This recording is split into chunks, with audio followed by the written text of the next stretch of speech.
Hi friends, welcome back to ஆன்மீக வழிகாட்டி. இன்னைக்கு நம்ம பார்க்க போகிற வீடியோன்னு பார்த்தீங்கன்னா, துயரங்களை போக்கும் மங்கள பிரதோஷம் பற்றி தான் பார்க்க போகிறோம். வியாழக்கிழமை என்றாலே அது குபேர பகவானுக்கும் குரு பகவானுக்கும் உகந்த கிழமையாக திகழும். நம்முடைய ஜாதகத்தில் குரு பகவான் எந்த இடத்தில் இருக்கிறார் என்பதை பொறுத்துத்தான் நம்முடைய வாழ்க்கையே அமையும் என கூறப்படுகிறது.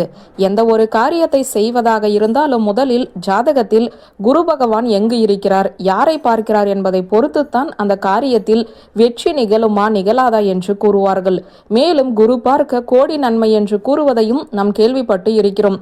அந்த வகையில் குரு பகவானால் ஏற்படக்கூடிய பிரச்சனைகள் அனைத்தும் நீங்கி மங்களகரமான வாழ்க்கை வாழ்வதற்கு வியாழக்கிழமையோடு சேர்ந்து வரக்கூடிய பிரதோஷ நாளன்று சிவபெருமானை நினைத்து ஏற்ற வேண்டிய தீபத்தை பற்றித்தான் நாம் இப்போது பார்க்க போகிறோம். நம்முடைய கர்ம வினைகளையும் தோஷங்களையும் நீக்கக்கூடிய நாளாகத்தான் பிரதோஷ நாள் திகழ்கிறது. அப்படிப்பட்ட நாளில் நம்முடைய துயரங்கள் அனைத்தையும் நீக்கி மங்களங்களை சேர்ப்பதற்குரிய ஒரு எளிமையான தீப வழிபாட்டு முறை ஒன்று இருக்கிறது. இந்த முறையை வியாழக்கிழமையோடு சேர்ந்து வரக்கூடிய பிரதோஷ நாளில் செய்வதன் மூலம் நம்முடைய துயரங்கள் முற்றிலும் நீங்குவதோடு நம்முடைய வாழ்க்கையில் அனைத்து விதமான மங்களங்களும் உண்டாகும். இந்த தீபத்தை மாலை நேரத்தில் வரக்கூடிய பிரதோஷ நேரமான 4:30 மணியில் இருந்து 6 மணிக்குள் ஏற்ற வேண்டும். இதற்கு ஒரு தட்டு ஒன்றை எடுத்துக்கொள்ளுங்கள். அந்த தட்டில் சிறிது விபூதியை கொட்டி பரப்பிக் கொள்ளுங்கள். அந்த தட்டிற்கு சந்தனம், குங்குமம் வைத்துக் கொள்ளுங்கள். பிறகு உங்களுடைய மோதிர விரலால் அந்த விபூதியில் ஓம் என்று எழுத வேண்டும். அதற்கு மேல் வில்வ இலைகளை வைத்து அந்த வில்வ இலைகளுக்கு மேல் ஒரு அகல் விளக்கை வைத்து நெய் அல்லது நல்லெண்ணெய் ஊற்றி பஞ்சுத்திரி போட்டு தீபம் ஏற்றி கொள்ளுங்கள். பிறகு சுத்தமான மஞ்சள் தூளை கையில் வைத்து அதில் சிறிதளவு மட்டும் பன்னீரை ஊற்றி கெட்டியாக உருண்டை போல பிடித்து கொள்ளுங்கள். சிறிய உருண்டையாக இருந்தால் கூட போதும். இந்த உருண்டையை எரிகிற தீபத்திற்குள் போட வேண்டும்.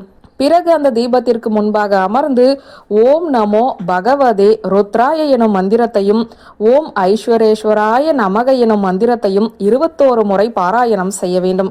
இப்படி நாம் பிரதோஷ நேரத்தில் மஞ்சள் உருண்டையை பிடித்து போட்டு தீபம் ஏற்றுவதன் மூலம் நம் வாழ்வில் இதுவரை நாம் பட்ட துயரங்கள் அனைத்தையும் சிவபெருமான் நீக்குவார்.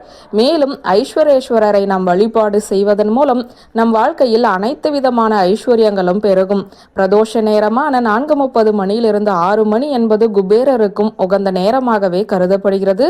குபேரருக்கு செல்வத்தை வழங்கியவர் தான் ஐஸ்வரேஸ்வரர் என்பதால் அந்த நேரத்தில் நாம் சிவபெருமானை வழிபாடு செய்யும் போது சிவபெருமானின் அருளோடு குபேரரின் அருளும் குரு பகவானின் அருளும் பரிபூரணமாக கிடைக்கும். முழு மனதோடு சிவபெருமானை நினைத்து இந்த ஒரு தீபத்தை வீட்டில் ஏற்றி வைத்து வழிபாடு செய்பவர்களுக்கு அவர்கள் வாழ்வில் பட்ட துயரங்கள் அனைத்தும் காணாமல் போவதோடு செல்வ செழிப்புடன் குபேர சம்பத்துடன் வாழலாம் என்று சொல்லப்படுகிறது. அடுத்ததாக பிரதோஷ நேரத்தில் நந்தி தேவருக்கு சொல்ல வேண்டிய மந்திரத்தை பற்றியும் பார்க்கலாங்க. ஒருவருடைய வாழ்க்கையில் முன்னேற வேண்டும் என்றால் குருவின் ஆசீர்வாதம் பரிபூரணமாக கிடைக்க வேண்டும். குருவினுடைய சரியான வழிநடத்தல் இருந்தால்தான் நம்முடைய வாழ்க்கையில் சீக்கிரம் ஜெயித்துவிட முடியும்.